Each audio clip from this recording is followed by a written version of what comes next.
Con el fin de desencadenar todo su potencial, es esencial que entienda la relación entre la mente consciente y la mente subconsciente. Se han escrito miles de libros sobre el tema, existen complejidades tremendas, existen referencias al consciente y subconsciente, en especial al subconsciente, a través de toda la historia humana. Al subconsciente a menudo se le llama la central de fuerza de su ser, y vamos a hablar de cómo afecta a usted más a su subconsciente al estudiar este programa. Comencemos hablando sobre la relación entre las dos mentes y qué puede hacerse para comenzar a controlar y a cambiar el programa dentro de la mente subconsciente. La mente consciente y la subconsciente están bellamente diseñadas, son un diseño maestro, si saben a qué me refiero, puesto que tienen funciones muy diferentes y trabajan perfectamente en armonía entre ellas. Tal vez una forma de ilustrarlo sería decir que la mente consciente es esta y la mente subconsciente es esta. De hecho, la mente consciente hace como un 10% del pensamiento responsable, alrededor del 10% de su alerta consciente, y la mente subconsciente efectúa al menos un 90% o más. Cuando hablamos de potencial humano y de activar el potencial humano, significa desencadenar la gran capacidad de poder del subconsciente. ¿Qué hace la mente consciente? La mente consciente tiene ciertas funciones específicas. Primero que nada, la mente consciente subjetiva. La mente consciente puede ver al mundo claramente, por así decirlo, con claridad y pensar en ello analíticamente, en forma objetiva, sin emociones. En segundo lugar, la mente objetiva, la mente consciente, es racional y además es discriminatoria. Estas son tres de sus cualidades. En otras palabras, puede discernir las diferencias entre la verdad y la falsedad. Es como la parte matemática o no emocional del cerebro. La mente consciente tiene 4 funciones. La primera función es, la mente consciente identifica los datos que llegan. Y los datos que llegan pueden venir de una gran variedad de fuentes. Pueden ser pensamientos que se tengan o pueden ser cosas que le están pasando en el mundo exterior. Así que digamos que camina por la calle. Camina por la calle y oye el sonido de un automóvil. Sus ojos inmediatamente se mueven a la derecha para ver qué es el sonido e identificar qué es. Cuando ve el automóvil, automáticamente relaciona ese sonido con el auto. Lo segundo que hace la mente consciente es que compara a ese automóvil en movimiento con todos los demás automóviles en movimiento que haya visto. Y si vive en una gran ciudad como Nueva York, verá un auto y comparará ese automóvil en movimiento con otros autos. Ha visto 100,000, tal vez millones de autos moverse y sus reflejos son muy, muy agudos. Si vive en un país que no tiene muchos automóviles, es factible que cuando vea un vehículo en movimiento, sus reflejos serán muy, muy lentos. La comparación se hace, por decirlo así, inspeccionando rápidamente en el subconsciente y verificando toda experiencia previa que haya tenido con autos en movimiento. Al hacer esto, al hacer la comparación, instantáneamente logra usted una respuesta. Realmente se dice que las funciones subconscientes son alrededor de 30,000 veces la velocidad de la mente consciente. Puede echar un solo vistazo, oír un ruido o pensar un pensamiento con la mente consciente e instantáneamente desencadenará una reacción que tal vez tomaría una gran cantidad de horas de evaluación si tuviera que hacerlo conscientemente. La tercera función de la mente consciente es que analiza. Una vez que tiene una respuesta de su comparación, analiza la situación. Camina usted por la calle, escucha el sonido del motor automotriz, mira hacia la derecha, ve al carro dirigirse hacia usted. Su comparación le dice que se mueve a una velocidad de 80 kilómetros por hora y que estará donde usted está en un segundo, a menos que se mueva. Así que ahora lo analiza y dice, ¿qué debo hacer? ¿Debo moverme o no? La respuesta es sí. Lo que hace es que se mueve, y esto nos lleva a la cuarta función de la mente consciente, que es decidir. La mente consciente decide qué hacer después del análisis. Dice sí o no. La mente consciente funciona como una computadora binaria. Siempre dice sí o no a la información que llega. La mente consciente solo puede tener un pensamiento a la vez. Y esto es sorprendente, como van a ver, es en realidad una estructura brillante. Así que camina por la calle, oye el sonido, mira hacia la derecha, ve el auto moverse. La comparación le dice que el auto se mueve hacia usted y el análisis del auto en movimiento le dice que debe quitarse. Usted dice, ¿me moveré? ¿Sí o no? La respuesta es sí. ¿Me muevo hacia adelante? ¿Sí o no? La respuesta es no. ¿Me muevo hacia atrás? ¿Sí o no? En cuanto dice, sí, me muevo hacia atrás, esta palabra sí pasa a su mente subconsciente. La mente subconsciente al instante desencadena todos los nervios, a todas las sinapsis, a todos los tejidos para que pueda moverse hacia atrás y quitarse de ahí. No debe quedarse sentado y pensar, ¿debo mover primero el pie derecho o primero el izquierdo? Todo lo que hace es enviar la señal a la mente consciente, apoyado por una carga, por así decirlo, o por una detonación de emociones. Entre más fuerte sea la emoción, más rápidamente responderá el subconsciente a su mandato. El subconsciente se activa con las emociones. La emoción del temor, la emoción del deseo, el instinto de supervivencia, el instinto de amor. Siempre es una emoción lo que desencadena al subconsciente. De acuerdo, ¿cuáles son algunas de las características de la mente subconsciente? La mente subconsciente es como un banco masivo de datos. El papel del subconsciente es almacenar y recibir datos. En otras palabras, la mente subconsciente es la mente subjetiva, puesto que simplemente es la mente que obedece. Mientras la mente consciente manda, la mente subconsciente obedece. La mente subconsciente no tiene pensamientos propios. Además, la mente consciente no tiene memoria. La mente subconsciente es el asiento de toda memoria. La mente consciente solo puede tener un pensamiento a la vez y la subconsciente retener miles de millones de hechos. La relación entre el consciente y el subconsciente es que el consciente es como un jardinero y el subconsciente es como el jardín. Las semillas que plante en su mente subconsciente, la mente consciente va a trabajar para cultivarlas. En la mente subconsciente tiene toda una serie de programas diferentes. El concepto propio, que contiene toda la información, todos los temas que le son importantes y todas las experiencias y respuestas previas a esas situaciones, para que si tiene una nueva situación similar, uno de los papeles del subconsciente es mantener su comportamiento consistente con su comportamiento previo. Así que si siempre ha tenido miedo de una situación y ve esa situación, instantáneamente temerá sin pensarlo. En una situación en la que no sabe nada sobre la tendencia natural, usted no temerá ni dejará de temer porque no sabe suficiente hasta que haya formado un banco de experiencias. Esto nos lleva a las 3 leyes crípticas. 3 de las más importantes leyes mentales de las que hemos hablado. Recuerden que hablamos de cómo toda su vida está determinada por leyes mentales. La primera de estas 3 leyes mentales es la ley de la actividad subconsciente. La ley de la actividad subconsciente dice que lo que llegue a plantar en su mente subconsciente inmediatamente se pone a trabajar para ponerlo dentro de la realidad. Y su mente subconsciente hace que todas sus palabras y acciones, encajen en un patrón consistente con su concepto propio. En otras palabras, hace que todas sus palabras y acciones mantengan un patrón consistente con su concepto propio o consistente con la información previa que ha alimentado. Así mantiene sus palabras y acciones consistentes con sus metas y, por así decirlo, se convierten en parte de su concepto propio. Significa que su lenguaje corporal, sus actitudes, su nivel de energía, su nivel de autoconfianza, la forma en que se desenvuelve con otras personas, sus habilidades sociales, todo consistente con su concepto propio. El subconsciente, simplemente sin pensar en ello, hace que todo esté consistente con eso, y cuando se siente bien, su concepto propio es positivo, tiene un resorte en sus pasos, su lenguaje corporal tiene confianza, valor, es extrovertido, etc. Y cuando se siente negativo, su concepto propio es negativo y actúa negativamente. Esto nos lleva a la segunda ley. Esta ley es la de la concentración. De hecho, es la 9ª ley de la que hemos hablado desde que comenzamos. La ley de la concentración es muy importante. Es tan importante. De hecho, cada una de estas leyes es tan importante en su lugar como para ellas mismas poder controlar su destino. La ley de concentración simplemente dice esto.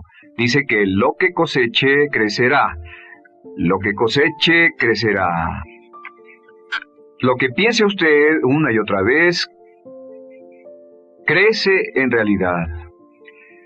Es muy simple. Antes enseñaba un curso sobre pensamiento creativo y la forma en que se explica es, imagine que esta es la capacidad total que se tiene y cuando envía un pensamiento hacia acá, ocupa un cierto espacio y todo el resto de capacidad mental se Este su pensamiento se usa para pensar en todas las demás cosas que hay en la mente, pero entre más piense desde el consciente hacia el subconsciente, más su capacidad mental estará comprometida a pensar sobre esta idea, hasta que llegue a un punto en el que esta idea llegue a ser tan consistente que ya no piense en otra cosa, y al no pensar en nada más comenzará a establecer este campo vibratorio. La mente subconsciente es el centro de la ley de atracción, y la ley de vibración y la ley de radiación. Comienza a establecer este campo de vibración que envía energía-pensamiento consistente con lo que está pensando y lleva a su vida a personas y circunstancias en armonía con dichos pensamientos. Solo debe mirar a su alrededor y debe decir, ¿en qué estoy pensando todo el tiempo? ¿En qué estoy recapacitando todo el tiempo? Y la regla básica con respecto a la ley de concentración es concentrarse en algo, pensar lo que quiere que pase y no sobre lo que teme. Y esto nos lleva a la tercera ley de esta serie, y esa es la ley de sustitución. Ahora, la ley de sustitución, como me han dicho muchos de mis graduados, ha sido la ley más importante que han aprendido. Es una ley muy simple. Se basa en un hecho que la mente consciente solo puede tener un pensamiento a la vez, ya sea positivo o negativo. Si quiere deshacerse de un pensamiento negativo, la mente no es como una aspiradora, no se queda vacía. Si quiere deshacerse de un pensamiento negativo, debe derribarlo con un pensamiento positivo. Puede reemplazar un pensamiento con otro. Reemplazar un pensamiento con otro.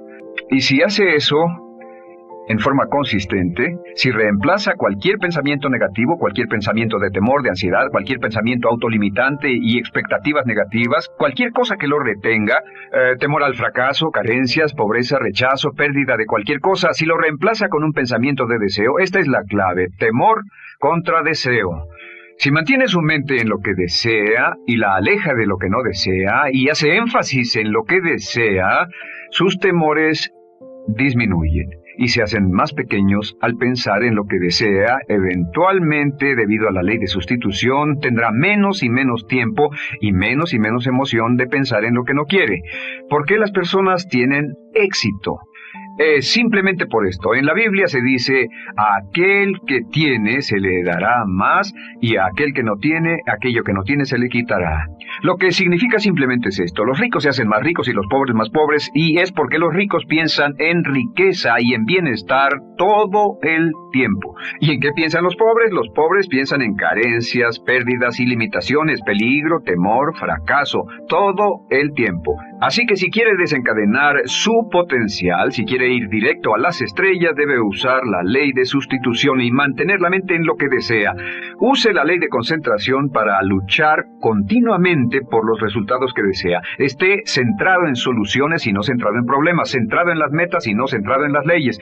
Y la ley de la actividad subconsciente ajustará sus palabras, sus acciones, sus sentimientos, sus emociones y todo hasta el punto donde entrarán en su vida las personas y circunstancias que armonizarán con ello.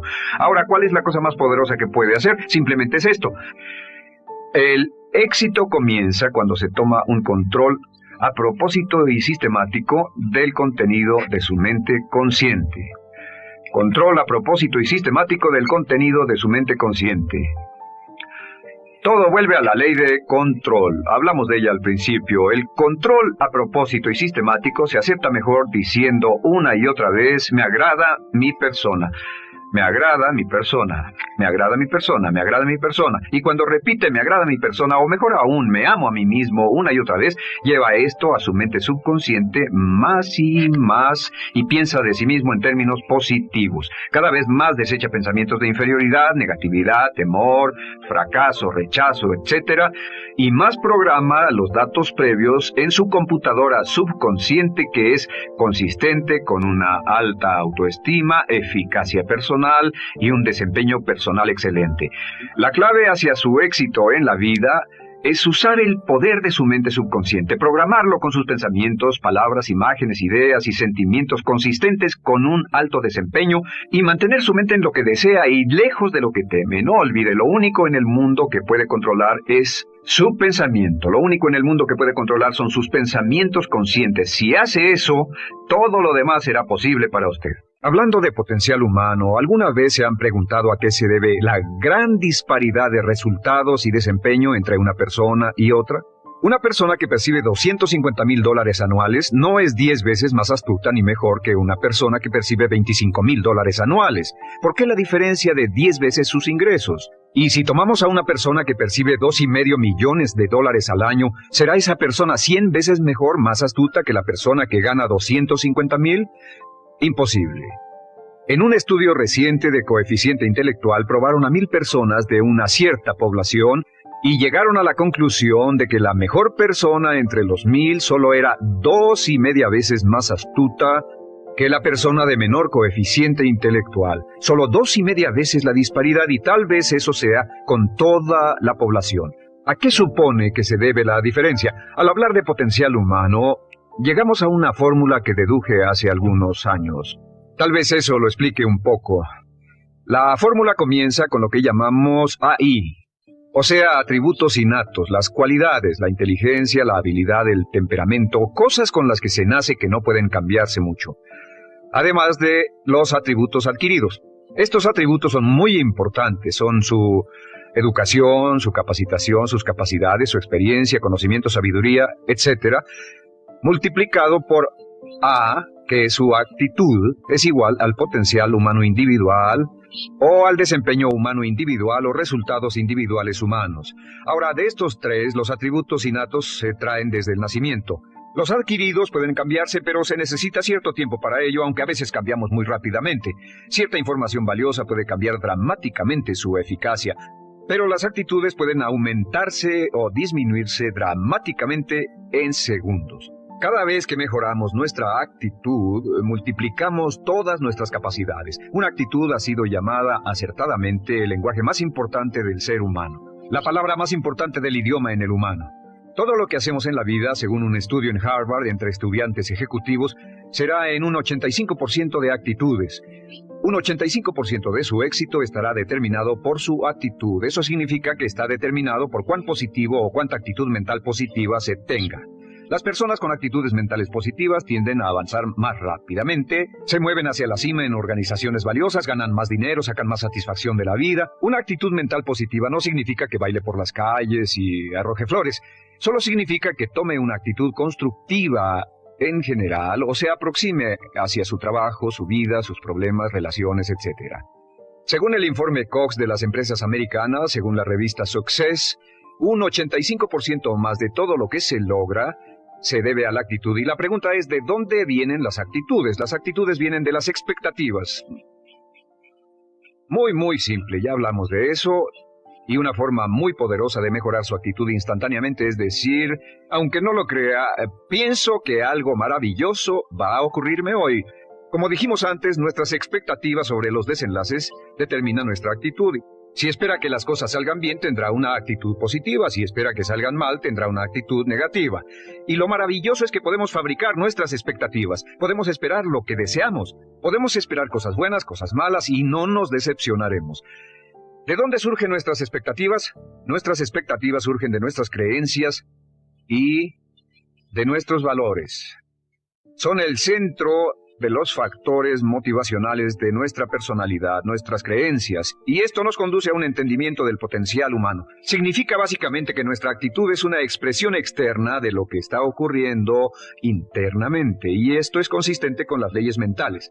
Con respecto a las creencias, cada uno de nosotros tiene muchas creencias en el fondo que los psicólogos llaman los conceptos propios. El concepto propio, o su descubrimiento, es considerado por muchos como el logro único y más importante para comprender el desempeño humano en el siglo XX. Yo estoy de acuerdo. El concepto propio es como, si queremos usar una analogía militar, el centro de mando. O si queremos usar una analogía técnica, es el programa central de su computadora básica. Es un grupo de creencias, valores, actitudes, sentimientos, ideas, etcétera, almacenadas en el fondo de nosotros y son el resultado de casi todas las experiencias que hemos tenido en la vida. Y algunos investigadores dicen que el concepto propio comienza a formarse aún antes del nacimiento, pero el concepto propio, una vez colocado, Precede, predice y determina sus niveles de eficacia y desempeño en todas las áreas de nuestra vida. El concepto propio se convierte en el centro de mando o el programa maestro. El concepto propio de este grupo de creencias determina lo que dirá, lo que hará, cómo actuará, cómo se siente y reacciona, etc. ¿Qué significa esto? Significa que todas las mejoras en su vida externa, todos los cambios en su realidad comienzan con un cambio en su concepto propio. Les voy a explicar lo que significa. Esta es una gráfica muy simple. Hablamos de potencial humano y decimos que la persona promedio usa un 10% o menos de su potencial. Según investigaciones, tal vez es mucho menos. El Instituto Stanford Brain en Santa Clara, California, estima que tal vez se aproxime a un 2%. Seremos generosos y diremos que la persona promedio usa un 10%. Significa que en los mejores casos, la mayoría, como usted o yo, no usamos un 90% de nuestro potencial. Uno de los mejores filósofos, Oliver Wendell Holmes, dice que la tragedia de la persona promedio es que llegan a la tumba con su música aún por dentro. Aún están funcionando con mucho menos de su potencial total. Y esto es el potencial humano. Sabemos que existe una relación directa entre el potencial humano y el concepto propio. Pero como nuestros conceptos propios o nuestras estimaciones de nosotros mismos generalmente son mucho menores de lo que debieran ser, nuestro nivel de desempeño y eficacia también es menor. Sabemos que nuestro concepto propio es altamente subjetivo. ¿Qué significa esto? Significa que el concepto propio, lo que pensamos que es cierto sobre nosotros mismos, no está basado en la realidad, está basado en información que hemos tomado y aceptado como cierto, hasta el grado en que creemos lo que sea de nosotros mismos y se vuelve cierto para nosotros porque actuamos de una forma consistente con ello. Algunas personas que leen sus horóscopos y creen en horóscopos predicen su futuro. Hay algunas personas que toman la crítica y las opiniones de otros a quienes ni siquiera respetan y hacen suyas esas ideas, dando un resultado muy negativo. Lo que piense, lo que acepte como cierto, se vuelve cierto para usted. También sabemos que como adultos tenemos una variedad de conceptos propios. Tenemos un concepto propio de cómo vestirnos, cuánto pesamos, lo que comemos, lo bien que podemos hablar en público, qué tipo de padres somos, qué tipo de hijos somos con nuestros padres, qué tipo de esposo o esposa somos, qué tipo de amante, de conductor. Lo interesante de manejar es que todos los hombres tienen un concepto muy positivo con respecto a esto. Las mujeres no entienden esto, pero los hombres nacen con un genio inherente para manejar. Todos los hombres son choferes excelentes. Si no lo creen, todo lo que tienen que hacer las mujeres que están viendo esto es pensar en la última vez que trataron de corregir la forma de conducir de un hombre y recordarán que no obtuvieron buenas respuestas. ¿Cómo respondemos ante alguien que desafía nuestro concepto propio, sugiriendo que no somos las personas que pensamos ser? Estamos a la defensiva, nos enfadamos, nos irritamos, es difícil que nos traten. Tenemos un concepto propio de lo creativos que somos, lo inteligentes, lo rápido que leemos, lo bueno que somos en los deportes, y si practicamos una gran variedad de ellos, tenemos un concepto propio para cada uno de ellos. Tenemos un concepto propio de lo bien que cocinamos, de lo bien que educamos a nuestros hijos, de lo bien que limpiamos nuestra casa, los autos que manejamos, etc. Y también de lo que valemos por lo que ganamos. Es muy interesante saber que nunca ganamos más del 10% de nuestro concepto propio en ingresos. Nuestro concepto propio determina nuestro nivel de ingresos. Este nivel de concepto propio se llama zona de confort. Y aunque queramos más dinero, veremos que la tendencia humana natural de todas las actitudes es luchar por lograr entrar a la zona de confort y luego quedarnos ahí.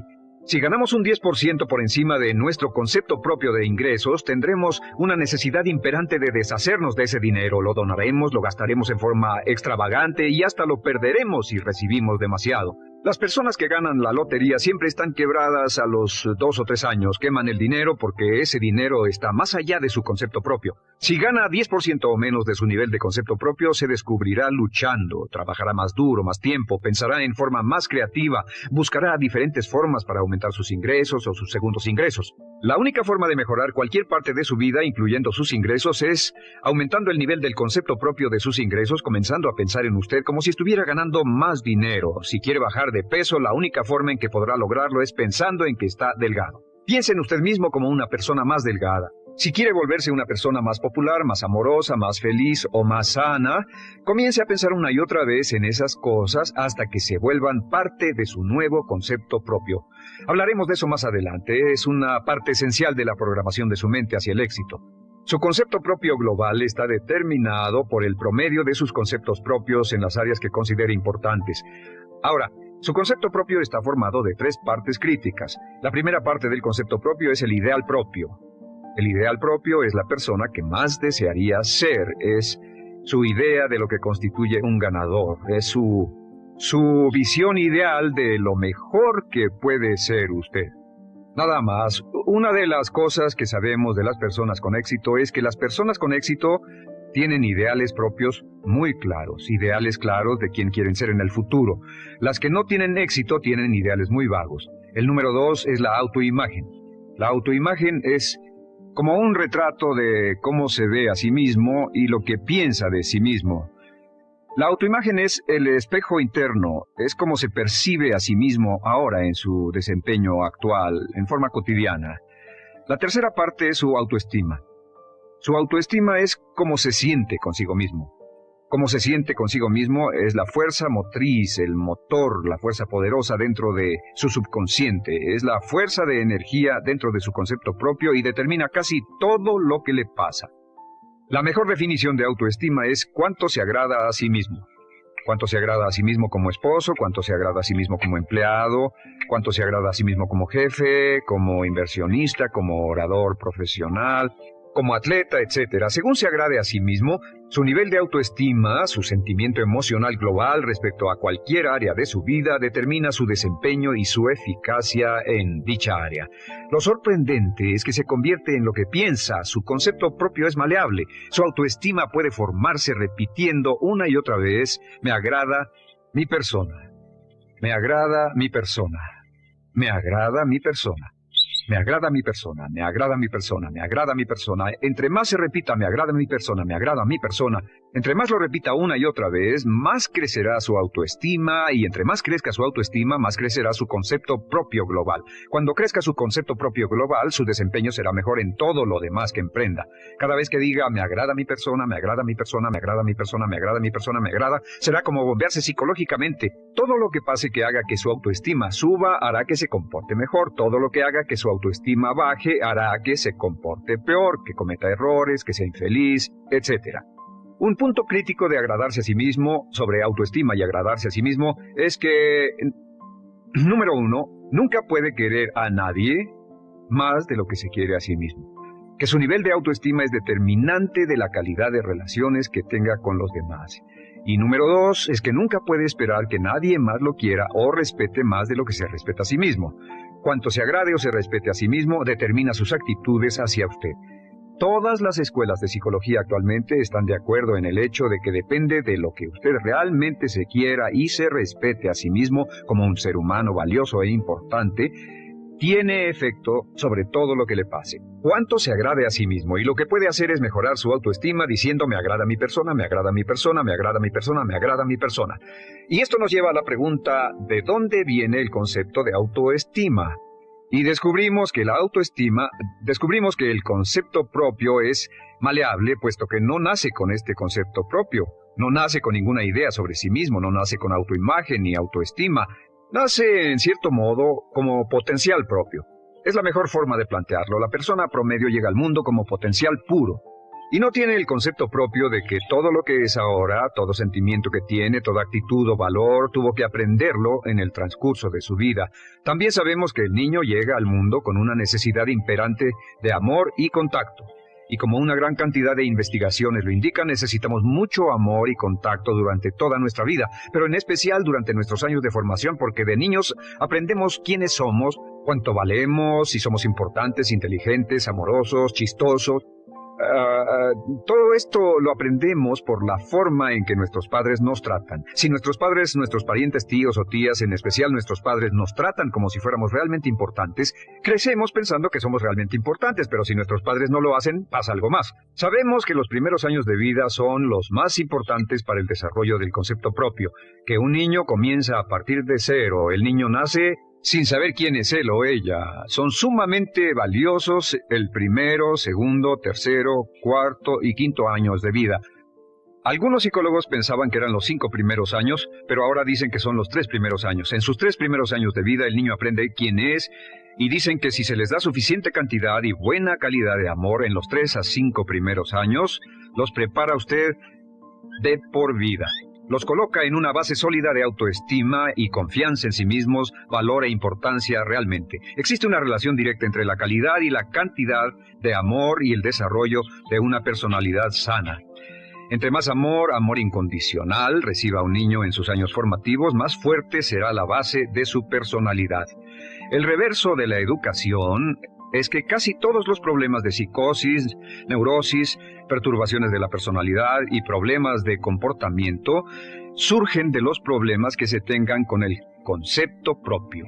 Ahora observemos a los adultos. Aquí está nuestra personalidad adulta. Si nos observamos, podemos llegar a reparar nuestras bases, por así decirlo, repitiéndonos una y otra vez: me agrada mi persona, me agrada mi persona, me agrada mi persona, y llevamos ese concreto reparador hacia la base de nuestra personalidad. Los niños necesitan el amor como las rosas necesitan la lluvia. Los niños que carecen de amor a menudo mueren por escasez de amor. Es una enfermedad llamada marisma. Ahora, ¿qué más sabemos sobre los niños? Sabemos que los niños llegan al mundo con dos atributos notables. El primero es que no sienten temor.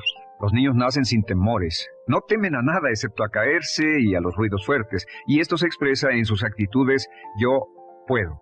Los niños llegan al mundo pensando que pueden hacer cualquier cosa, y quien haya criado a un niño hasta la edad de 3, 4 o 5 años sabe que debe pasar esos primeros años evitando que se maten, porque son como pilotos japoneses, porque no le tienen miedo a nada. Su segundo atributo es que llegan al mundo totalmente espontáneos. Dicen lo que quieren, hacen lo que quieren, son totalmente desinhibidos. Totalmente. Ellos no temen hacer nada de lo que desean, y esto se expresa en su actitud: no quiero.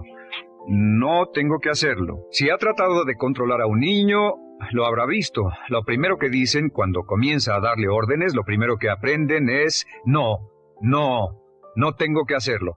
Claro, a veces cambiamos sus mentes de una u otra forma, pero estos son los dos atributos con los que los niños llegan al mundo. Llegan al mundo sin temores y desinhibidos. ¿Qué significa esto? Significa que nuestro derecho innato natural es no ser temerosos y ser desinhibidos. Y solo cuando podemos crear la misma situación en nuestra vida adulta, cuando no tememos y somos desinhibidos, nos sentimos a gusto con nosotros mismos. Las mejores organizaciones, las mejores compañías son las que crean un ambiente donde nos sentimos sin temores y sin reservas para ser nosotros mismos y para hacer lo mejor de nosotros. Al crecer descubrimos que los niños aprenden de dos maneras. La primera es por imitación.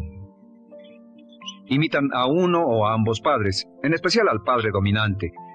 Algunas veces el padre dominante cambiará cuando crezca el niño, y a veces los niños imitan al padre, a veces a la madre, pero aprenden por imitación. Muchas características y hábitos que tenemos como adultos los aprendimos de nuestros padres. ¿Alguna vez ha tenido la ocasión de gritarle o reñirle a uno de sus hijos? Verá que le dice las mismas cosas que le dijo su padre a usted cuando era niño. Así que imitamos. A veces imitamos su caminar, a veces su forma de hablar, a veces imitamos sus valores, sus creencias, etc. Aunque esos valores y esas creencias no tengan ningún valor. ¿Por qué? Porque nuestros padres eran así cuando nosotros éramos niños. La segunda forma en que aprendemos es pasando de la incomodidad, lo que no se siente bien, hacia la comodidad. Freud llamó a esto el principio del placer. O sea que nos movemos hacia aquello que nos hace sentir cómodos, lo que nos da placer, lo que nos hace sentir bien con nosotros. Nos movemos de la incomodidad hacia la comodidad. Así es como aprendemos a no mojar el pañal, por ejemplo. Sabemos que no es agradable caminar con popó o pipí en nuestros pañales. Vemos lo que hacen nuestros padres, vemos lo que nuestros parientes hacen y decimos: estas personas no hacen lo que yo. Así aprendemos a caminar y lo demás. Así que de la incomodidad hacia la comodidad. Durante toda nuestra vida, por cierto, así es como aprendemos. Imitamos leyendo lo que otras personas hacen, estudiando libros y en el trabajo, imitamos cuando vamos a la escuela, y hacemos lo que nos da resultados positivos, lo que nos da refuerzos positivos, y hacemos cada vez menos las cosas que nos causan incomodidad o dolor. Ahora, muy temprano en la vida, como equivocación o como resultado de una equivocación que los padres cometen en la crianza, los niños comienzan a aprender hábitos y patrones negativos. Los patrones y hábitos negativos tienen sus raíces principalmente en la crítica destructiva. La crítica destructiva comienza muy temprano en la vida, a veces en los primeros meses. Y la crítica destructiva la usan los padres para dirigir y controlar a sus hijos. Desafortunadamente, tiene un efecto muy peligroso y dañino sobre nosotros, ya que la crítica destructiva tiende a minar la integridad de la personalidad del niño. Muchos de nosotros, incluyéndome a mí y a muchos de ustedes, nos hemos visto minados y heridos por la crítica destructiva más que todas las guerras en la historia. Ahora, como resultado de la crítica destructiva, comenzamos a desarrollar hábitos y patrones negativos. Los patrones de hábitos negativos son respuestas condicionadas hacia los estímulos. Los patrones de hábitos negativos se desarrollan en los inicios de la vida. Se desarrollan como resultado de una repetición del temor y el dolor una y otra vez. Se desarrollan como resultado de la crítica destructiva, el castigo físico, etc. En los inicios de la vida comenzamos a desarrollar dos manifestaciones que nos persiguen durante toda nuestra vida y más que ninguna otra cosa inhiben nuestro potencial. La primera es la llamada patrón de hábito negativo inhibido. El patrón de hábito negativo inhibido se aprende cuando al niño le dicen una y otra vez no. Aléjate de ahí, no toques eso, y se le castiga. Cuando el niño intenta algo nuevo, o se involucra con algo, o huele algo, o derrama algo, o rompe algo accidentalmente, el padre estalla y se enfada mucho. Como ven, el niño está impulsado por la curiosidad insaciable de explorar su mundo. Y lo que pasa es que cuando lo explora o se interesa y echa a perder algo, si el padre reacciona golpeando al niño, el niño comienza a pensar cada vez que intento algo nuevo, cada vez que intento algo diferente, cada vez que voy más allá de mis límites, cada vez que me salgo de mi zona de comodidad, cada vez que no juego sanamente, me golpean, me castigan, me lastiman, me envían a mi alcoba y me siento mal. Y muy pronto el niño desarrolla el sentimiento de no puedo, no puedo. No puedo. Cada vez que trato algo diferente, me castigan. No puedo, no puedo, no puedo. Es como la respuesta de Pavlov. Pavlov sonaba la campana y le daba de comer a un perro, y el perro salivaba, y Pavlov alimentaba al perro. Mientras sonaba la campana, el perro salivaba y siguió haciendo eso, y después Pavlov solo sonaba la campana y el perro salivaba. Lo que pasa en la vida adulta es que esto crea lo que llamamos temor al fracaso. El temor al fracaso es una respuesta condicionada a un proceso de crítica destructiva que ocurre en los primeros 5 o 6 años de la vida. El temor al fracaso automáticamente nos activa, nos sentimos ansiosos, tensos, intranquilos, sentimos presiones y estrés en nuestro plexo solar, sentimos ganas de retirarnos del evento y el temor al fracaso es la razón principal por los fracasos en la vida adulta. Es la razón principal por la que evitamos cumplir plenamente nuestro potencial. De hecho, todos los patrones de hábitos negativos se experimentan en el cuerpo físico. Puedes saber cuál es un patrón de hábito negativo porque se siente en el cuerpo físico, precisamente.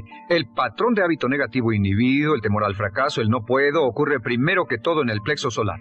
¿Ha tenido la ocasión donde debe hablar frente a un grupo, debe ir a una revisión de su desempeño o debe hacer una llamada determinante? Primero su plexo solar se aprieta. Si el temor continúa, su respiración se acelera. Su corazón comienza a latir apresuradamente, su frecuencia respiratoria aumenta y le duele la cabeza como migraña en la parte frontal, su garganta se le cierra y no puede hablar y se le seca la boca por completo y como se pone tan tenso y asustado va corriendo al baño.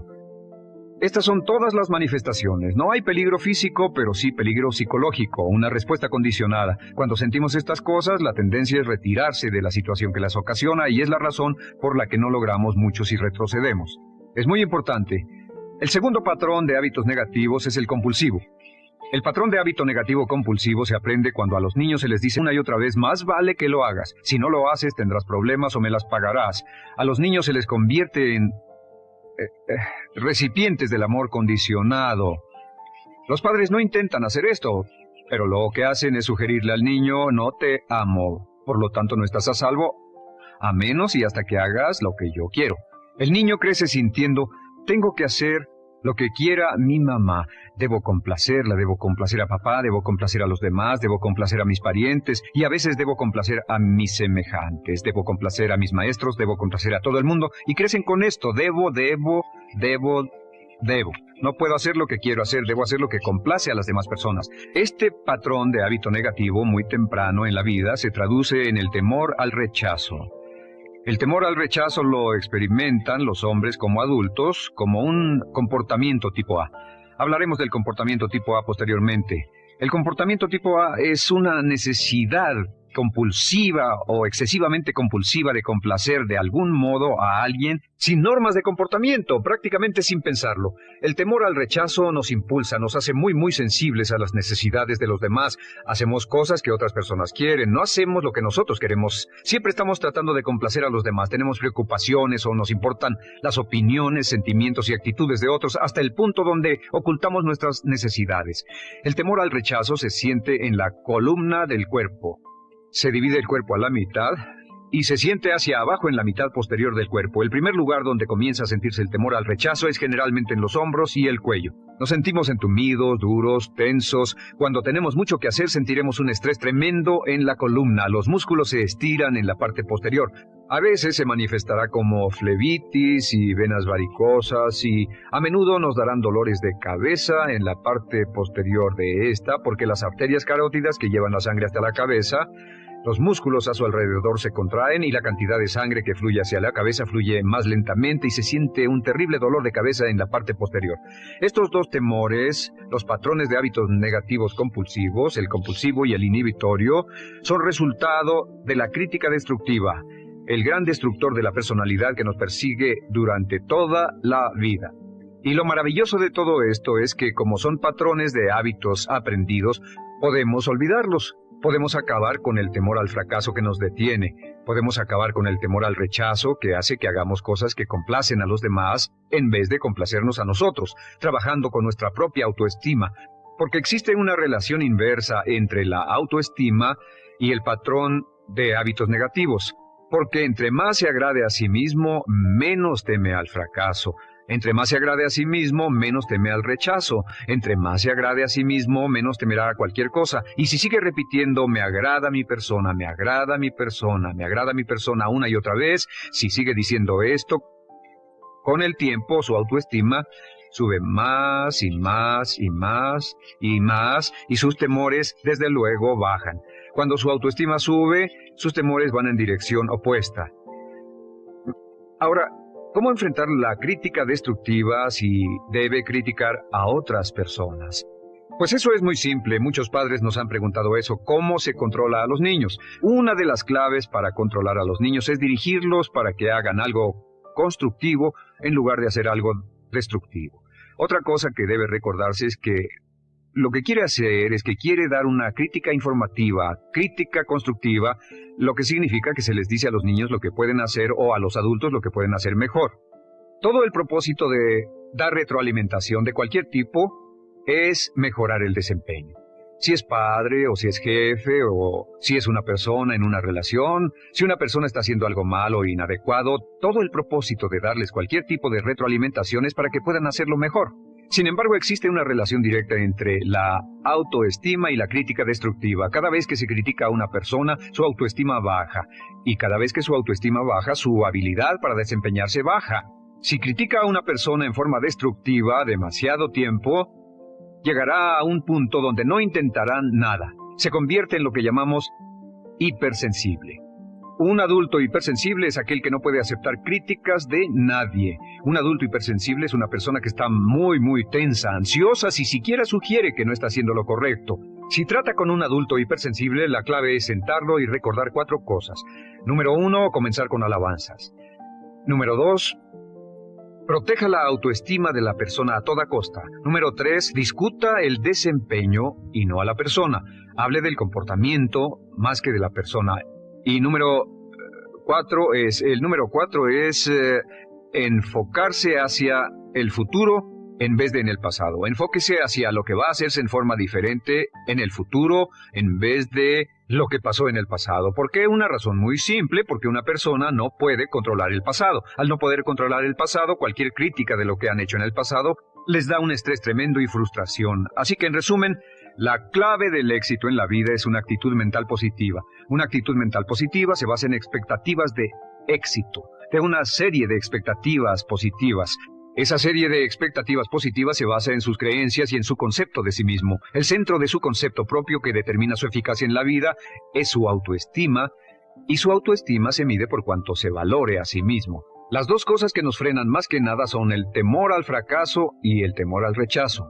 Y uno de nuestros secretos centrales de éxito es este: Conviértase en un organismo generador de autoestima perpetua. Haga continuamente cosas para usted mismo, hacia sí mismo en su vida, que hagan que se agrade a sí mismo, que se ame, que se acepte, que se respete, que hagan que se sienta fantástico con usted mismo. Si es un jefe o un padre, no olvide que la clave para el máximo desempeño en su hogar y en su trabajo es hacer que las personas se sientan maravillosamente consigo mismas. El punto inicial del conocimiento de sí mismo es reconocer este hecho maravilloso, que usted es extraordinario. Es único. La posibilidad de que exista alguien igual a usted es de más de 50,000 millones a una. En cada parte de su cuerpo, los anatomistas, fisiólogos y doctores han demostrado que la composición de su sangre es diferente a la de cada persona que haya vivido. Sus huellas digitales son diferentes, sus huellas labiales, las huellas de sus orejas, las de sus dedos son diferentes a las de otra persona que haya vivido. Es diferente a todos y el conocimiento de sí mismo comienza aceptando que es un individuo único y especial y que tiene la capacidad de hacer algo maravilloso en su vida. Habiendo dicho eso, también es igual a cualquier otra persona con respecto a ciertos principios básicos.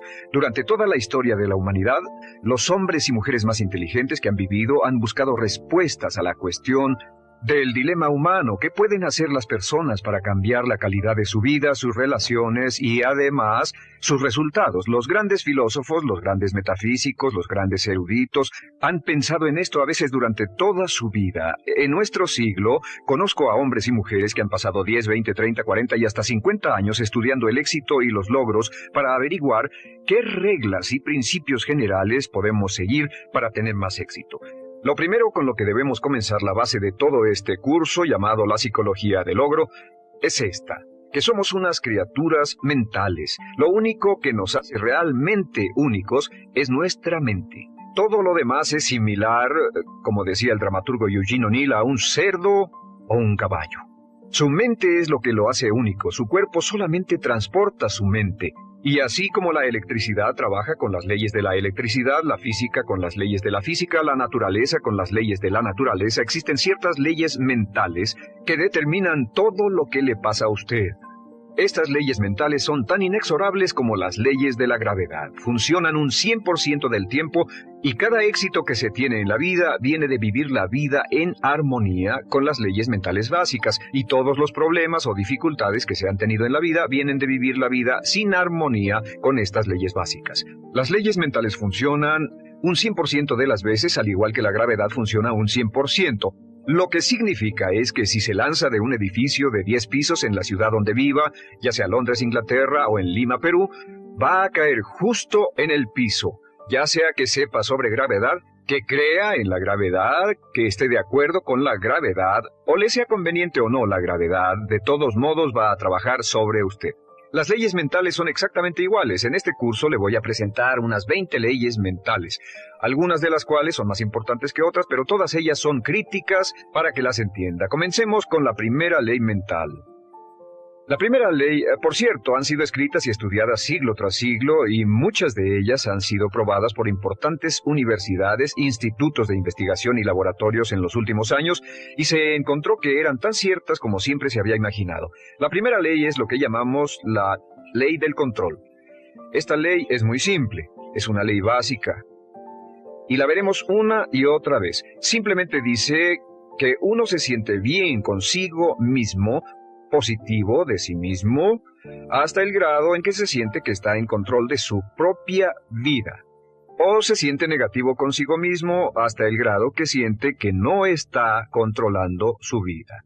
Lo que tiene que hacer es ver su vida hoy y preguntarse en qué partes de su vida se siente mejor, en qué partes de su vida se siente usted con más control, y verá que en esas partes es más feliz. Como el supremo bienestar humano es estar en un estado de felicidad que se expresa en paz mental y relaciones amorosas, el control es absolutamente esencial. Los psicólogos de hoy llaman a esto la diferencia entre un lugar interno de control, que es la sensación de que está a cargo de su propia vida, contra el lugar externo de control, que significa el sentimiento de que algo fuera de usted, sus cuentas, sus relaciones, su trabajo, su salud, de algún modo, lo están controlando. Realmente, en la investigación del lugar de control, y existen muchas pruebas que pueden hacerse para determinar dónde se encuentra en esta gráfica, en términos de lugar de control, y lo que hay en su vida con lo que se siente más en control o menos en control. Las personas con un lugar de control interno muy alto, los de grandes logros, tienen más éxito, más determinación propia, son más felices, y una de las muchas cosas que tratamos de hacer en este curso es darle un sentido mucho más amplio de control en cada aspecto de su vida. El control comienza, antes que nada, con sus pensamientos. Es muy interesante cómo sus pensamientos, lo que piensa y cómo lo piensa, determinan sus valores, determinan lo que está ocurriendo dentro de usted. Una vez almacenados, sus pensamientos determinan sus sentimientos. La forma en que piensa determina sus sentimientos, si es feliz o infeliz, si tiene miedo o confianza, y sus sentimientos determinan sus acciones. Comenzamos con la ley de control diciendo que la clave del éxito es sentir que usted es el arquitecto de su propio destino, que está detrás del timón de su vida. Está a cargo de su vida al tomar el control pleno y total de sus pensamientos. Sus pensamientos controlarán sus sentimientos sus acciones, y sus acciones, no olvide siempre sus acciones, determinarán su éxito o la falta de él. La ley de control es importante, y opuesta a la ley de control tenemos la llamada ley del accidente. La ley del accidente es en realidad un principio metafísico, solo es una ley como la ley de tráfico, como una ley legal, hasta el grado en el cual vivimos con ella consistentemente. La ley del accidente es con lo que vive un 80% de la población más o menos. La ley del accidente simplemente dice que al fallar en planear, está planeando fallar. Fallar en planear es planear fallar. La mayoría de las personas no creen que están viviendo con esto. Pero si usted las observa, verá que esto es cierto. Fallar en planear significa planear fallar. Estas son del tipo que dice, todo es cuestión de suerte, es estar en el lugar adecuado en el momento adecuado, es la suerte y el destino, etc. Son personas que, debido a que piensan que su vida está siendo controlada por fuerzas de afuera de ellos mismos, no tienen planes claros ni metas fijas, no trabajan persistente y consistentemente día con día hacia el logro de algo que desean, y su vida parece estar a la deriva y giran en círculos como un barco sin timón. Y una persona que gira como un barco sin timón, que no tiene un plan central, es una persona que tiene muy poco control. Es una persona que en efecto siente que está fuera del control de su vida, como si estuviera cayendo en el espacio sin saber dónde detenerse. Estas personas invariablemente son infelices. La razón por la que las personas son negativas, infelices y están enfermas y frustradas, logran menos en la vida, es porque la mayoría de ellas viven según esta ley del accidente. Y al hacerlo no tienen sentido del control de sus vidas, no tienen sentido de paz interior, no tienen sentido de felicidad, etc. Vamos a mostrarle cómo librarse de la ley del accidente en forma permanente. Y la siguiente ley es la llamada ley de causa y efecto.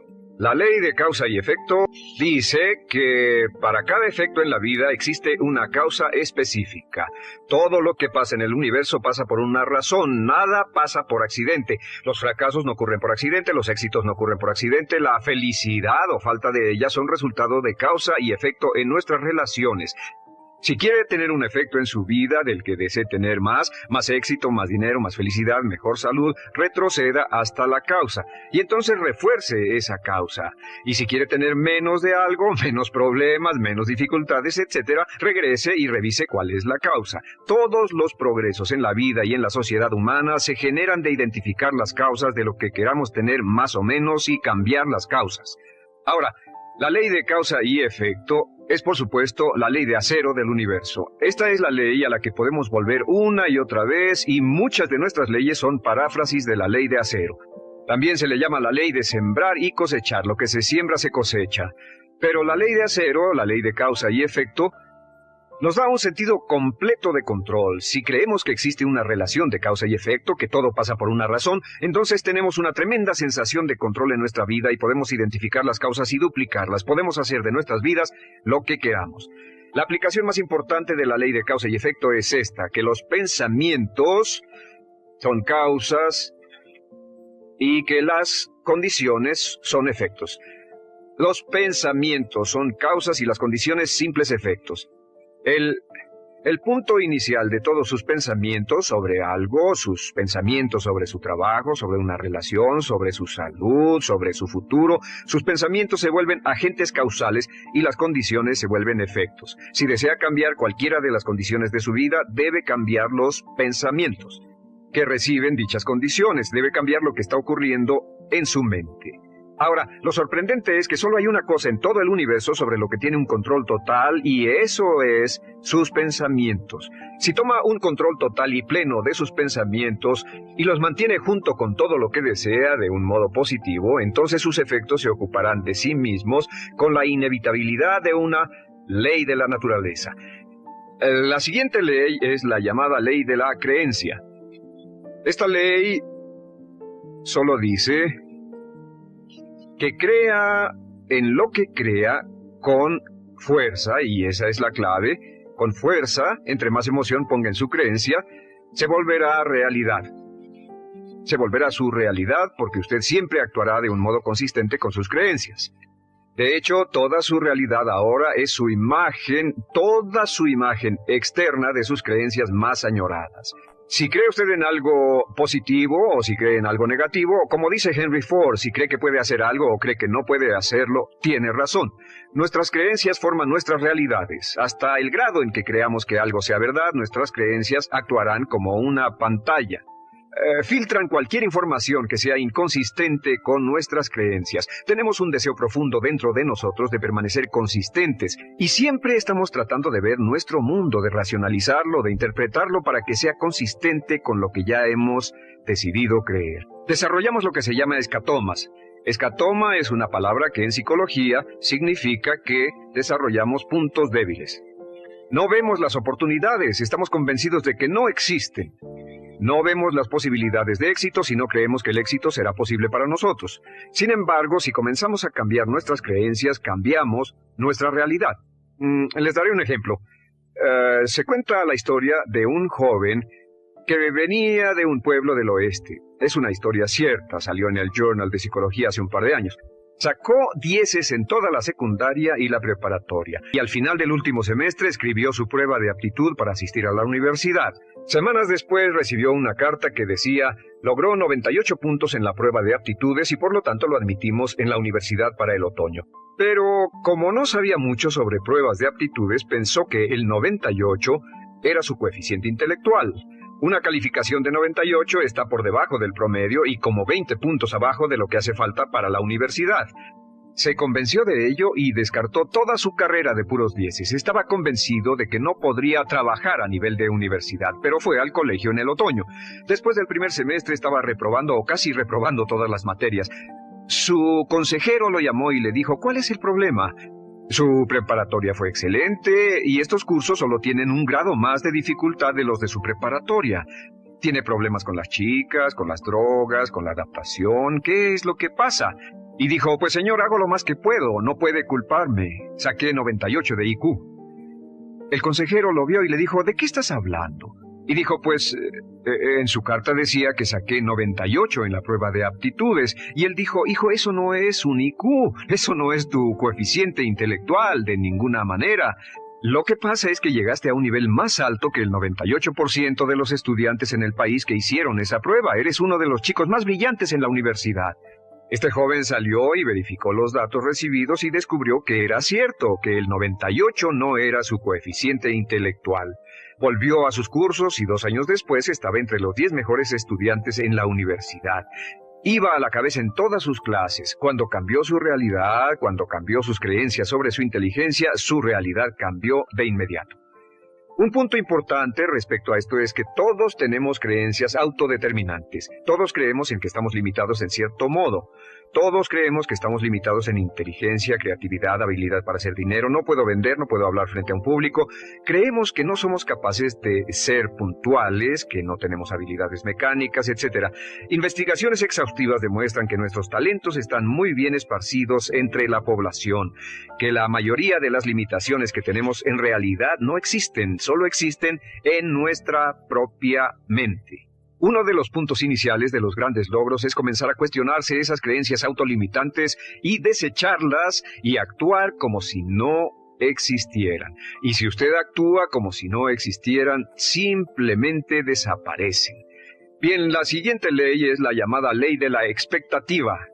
La ley de la expectativa es la ley de la que hemos hablado durante toda la historia humana, igual que la ley de las creencias. La ley de las creencias, dice William James, crea el hecho de que mientras el hombre crea y confía en su corazón, es él. La ley de la expectativa dice una y otra vez, lo que se espera se consigue. No se consigue lo que se quiere, sino lo que se espera. Sus expectativas, en especial sus expectativas sobre sus resultados, cómo cree que las cosas van a ocurrir, el convertirse en su propia profecía de logros. Y el doctor Robert Rosenthal de la Universidad de Harvard ha hecho alrededor de 300 experimentos sobre la teoría de la expectativa, y el doctor Rosenthal descubrió que sus expectativas tienen un efecto sobre otras personas y eventos y circunstancias, aunque sus expectativas vengan de una información totalmente falsa. Sea lo que sea, si lo espera con confianza, en otras palabras, si espera buenas cosas con la confianza de que pasen, sorpresa, sorpresa, le pasarán buenas cosas. Y si espera cosas negativas con confianza, entonces le van a pasar cosas negativas. Las personas con más éxito han desarrollado una actitud de esperar con confianza que les pasen cosas buenas. A esto se llama la actitud de una espera positiva, la actitud del ganador. El ganador busca que le ocurran cosas buenas, el ganador espera ganar de antemano y, por supuesto, lo que usted espere con confianza tiende a ser realidad, aunque la información sobre la cual se basen sus expectativas sea totalmente falsa. Le daré un ejemplo de expectativas. Hace algunos años, el Dr. Rosenthal llevaba a cabo una variedad de diferentes experimentos y llegó a la conclusión de que las expectativas que los maestros tenían de los estudiantes afectaban su habilidad para aprender y sus calificaciones. Así que realizó una serie de experimentos y uno muy importante fue el siguiente. Fue al área de la Bahía de San Francisco al inicio de un año escolar y pidió al director que llamara a 3 maestros. El director dijo a los maestros que a los 3 maestros les dijo que debido a su excelencia, habían sido escogidos como los 3 mejores maestros de la escuela, y a cada uno le iban a dar 30 estudiantes de los más brillantes de la escuela, identificados por pruebas de IQ al final del último semestre. Podrían enseñarle a estos estudiantes durante un año, y los expertos estimaban que estos estudiantes subirían en logros escolares un promedio de 20 a 30 en el transcurso de ese año escolar.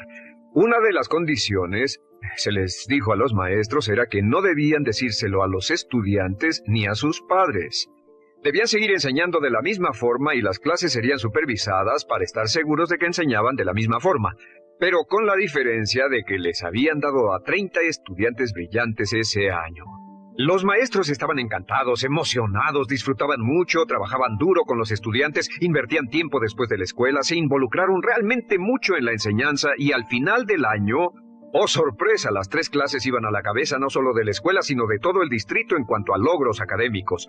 Al final del año citaron a los maestros y les dijeron, vaya, tuvieron un buen año. Sí, fue genial, los chicos eran brillantes, tenían ganas de aprender. Les vamos a decir la verdad, esto fue un experimento. Lo cierto es que al principio del año escolar escogimos los nombres de 90 estudiantes al azar de toda la población y los asignamos a sus clases sin saber sus IQs. Dijeron, pero es sorprendente cómo pudo pasar que fueran tan buenos. Y luego se miraron entre sí y dijeron, claro, es porque somos los 3 mejores maestros de la escuela. Y les contestaron, pues el otro lado de la historia es que pusimos los nombres de todos los maestros en un sombrero y los suyos fueron los primeros 3 que sacamos. A esto llamamos un doble experimento ciego. Fueron constantes en todo excepto en las expectativas, y la expectativa de los maestros fue explícita. Pensamos que son maestros excelentes.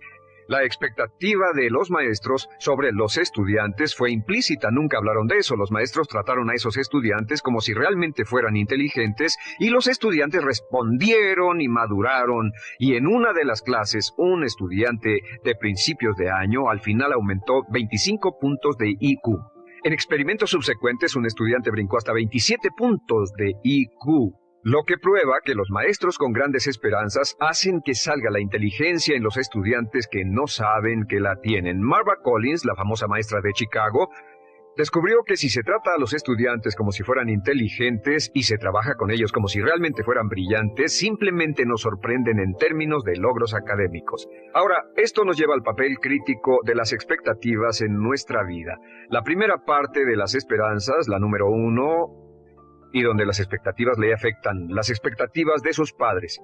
Hemos visto que como adultos tenemos la tendencia de tratar de vivir según las expectativas de nuestros padres toda la vida. Si nuestros padres fueron fuertes y nos apoyaron y fueron amorosos, amables, alentadores y creyeron en nosotros, inconscientemente lucharemos por vivir una vida consistente con estas expectativas.